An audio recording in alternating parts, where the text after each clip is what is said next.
Cassie wasn't the only one who knew Diddy's weekend rituals.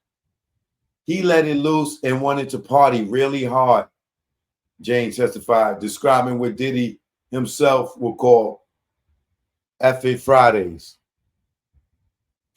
Well, I swear I heard him say that on the internet before on Instagram. Wasn't that a thing for him on Instagram? F Fridays? We ain't know what he was talking about. But I'm pretty much sure he used to say that on Instagram. F Fridays was a thing for him. And I'm almost sure, I'm almost positive I heard Diddy say that on social media before. Early on, she cried when she was about to leave, when she asked him to stay and comfort her, and he arranged his plans to do so. Later in the relationship, Jane cried in the shower after another hotel night. The lawyer asked if Diddy was high on ecstasy. Jane says yes, and that he told her, "You're going to ruin my high."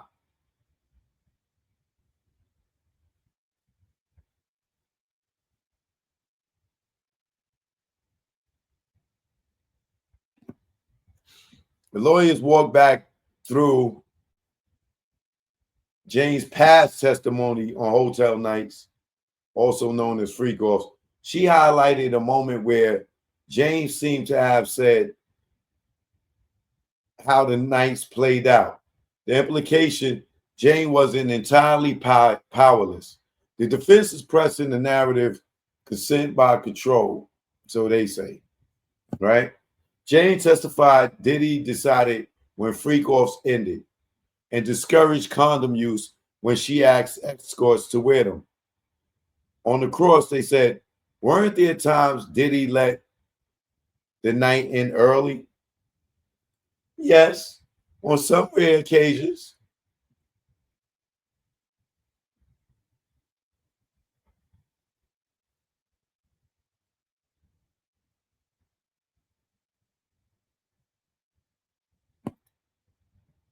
Jane said one of her rules during the freak-offs was that the male entertainers couldn't be on drugs.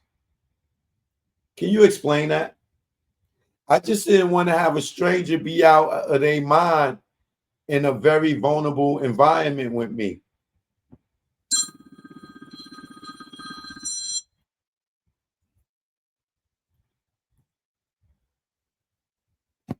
Jane testified she transported drugs for Diddy twice and reached out to his then chief of staff, KK, for instructions on how to pack it in her luggage. Despite being close to KK, Jane said their dynamic was strained. It was difficult for our relationship. I believe that she had a very strong feelings about me, which influenced a great deal on how Sean treated me. Yeah, that KK probably like, that girl crazy, Diddy. You better drop her.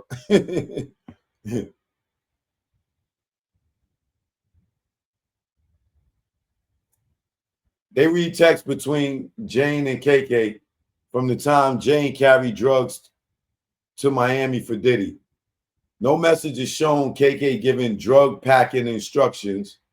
Jane insists it happened by phone. Asked if KK flew on Diddy's private jet, Jane said she assumed so. She now says she and KK weren't close, a reversal from her earlier testimony. Jane admitted that she knowingly transported drugs for Diddy and sought instructions from the staff. Even if coerced, that makes her a material witness to a federal drug trafficking. Didn't I tell y'all that's why she got immunity? I knew that.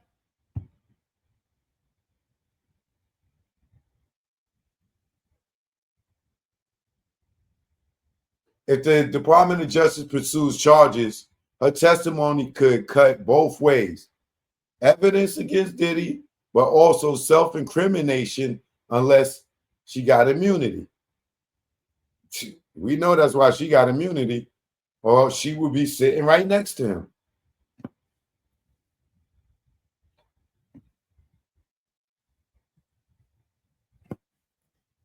If the Department of Justice opens a federal drug trafficking case, Jane's testimony becomes Exhibit A, but also potentially toxic to the prosecution. Her admission to moving drugs under Diddy's direction helps establish conspiracy. But if she's charged too, she becomes a co-conspirator, not just a victim. This woman is not no victim, but forcing the prosecution to either grant her immunity or risk undermining their own witness.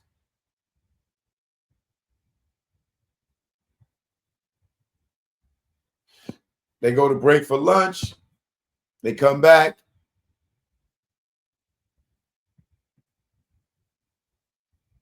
They talk about the text with her and KK about transporting drugs.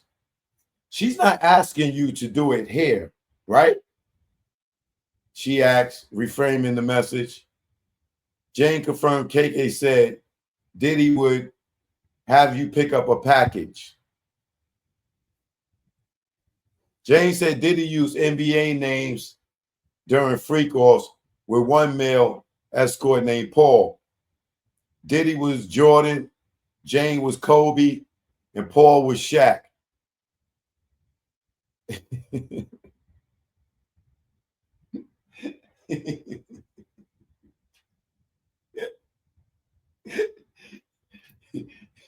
They the big three. He called them the trifecta. That must have been their favorite crew right there, them three. Probably Diddy's favorite dude too. That's funny.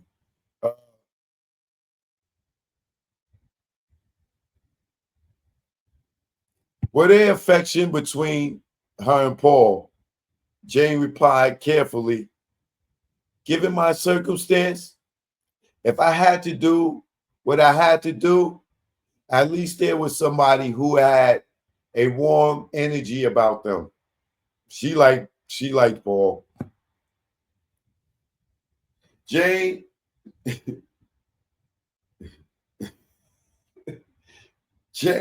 and the and Diddy's lawyer, they smiled and even chuckled at times.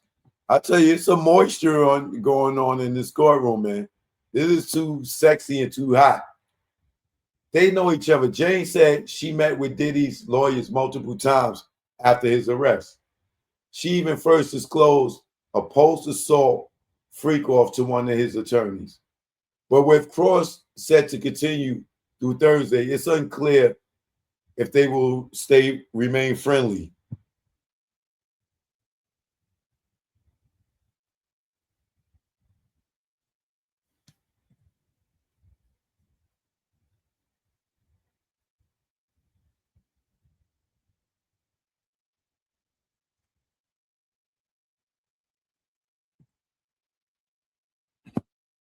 Jane testified that she didn't want KK to know when he partied.